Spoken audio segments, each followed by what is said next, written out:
Hi hello and welcome back to our channel. ఈరోజు మేమైతే cabbage mutton keema చేయబోతున్నామండి. మనం కీమా అంటే రెగ్యులర్గా అందరూ చేస్తుంటారు కదండి. సో అలా కాకుండా ఈరోజు స్పెషల్గా క్యాబేజ్తో మటన్ కీమా చేయబోతున్నామండి. చాలా టేస్టీగా ఉంటుందండి. ఇది రెగ్యులర్ రెసిపీ కంటే ఇది చాలా టేస్టీగా ఉంటుంది. ఒక్కసారి ట్రై చేయండి. ఇప్పుడు ప్రాసెస్ ఏంటో చూద్దామా. మేమైతే 250 గ్రామ్స్ కీమా తెచ్చుకున్నామండి. ఇలాగా కీమాని కొద్దిగా సాల్ట్ పసుపు వేసి నీట్గా వాష్ చేసుకోవాలండి. ఇలా వాటర్ అంతా స్ట్రెయిన్ చేసేయాలండి. స్ట్రెయిన్ చేసేసి పక్కన పెట్టేయాలి. ఇప్పుడు 250 గ్రామ్స్ క్యాబేజ్ తీసుకున్నామండి. క్యాబేజ్ని ఇలాగా చిన్న చిన్న పీసెస్ కట్ చేసుకొని ఇది కూడా వాష్ చేసేసుకొని పక్కన పెట్టేసుకోవాలి. దాని తర్వాత మనము 2 ఆనియన్స్ కట్ చేసుకోవాలండి. 2 ఆనియన్స్ కట్ చేసేసుకొని అవి కూడా చిన్న చిన్న పీస్ కట్ చేసేసుకొని పక్కన పెట్టేయాలి. ఇప్పుడు మనకి క్యాబేజ్ మటన్ కీమా కోసం మనకి ఏం ఇంగ్రీడియంట్స్ కావాలో ఒకసారి చూద్దామండి.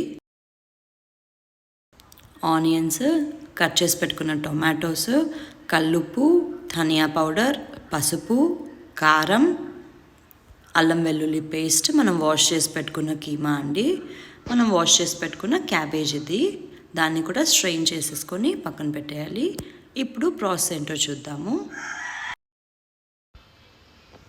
మనం ఇప్పుడు స్టవ్ వెలిగించుకొని ఒక కుక్కర్ పెట్టుకుందామండి. దాంట్లో 4 to 5 టేబుల్ స్పూన్స్ ఆయిల్ వేయాలి.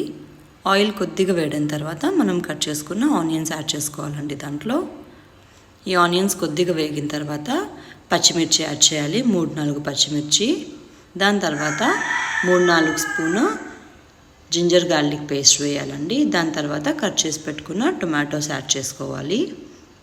ఇప్పుడు కొద్దిగా పసుపు యాడ్ చేసుకోవాలండి. ఇవి కొద్దిగా వేగిన తర్వాత మనం వాష్ చేసి పెట్టుకున్న క్యాబేజ్ వేయాలి. క్యాబేజ్ వేసిన తర్వాత బాగా మిక్స్ చేయాలండి. మనం వేసిన మసాలాలన్నీ క్యాబేజ్కి బాగా పట్టాలి.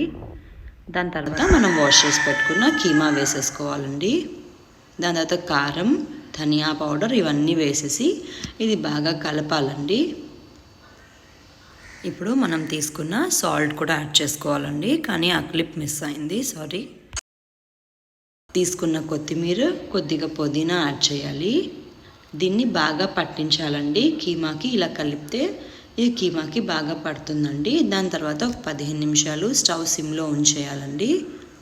15 నిమిషాల తర్వాత కొద్దిగా వాటర్ యాడ్ చేసుకుందాము.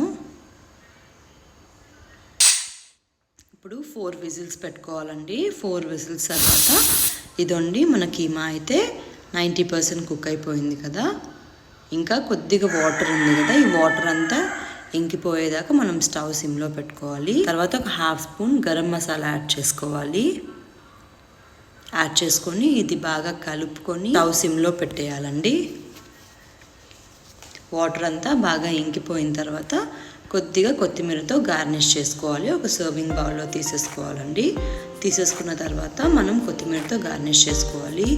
ఈ క్యాబేజ్ మటన్ కీమా అయితే రోటీలో కానీ లేదా రైస్లో కానీ చాలా బాగుంటుందండి. ఇదండి ఇలా వేడి వేడి అన్నంలో కానీ ఈ క్యాబేజ్ మటన్ కీమా కలుపుకొని తింటే టేస్ట్ అయితే సూపర్ ఉండిందండి.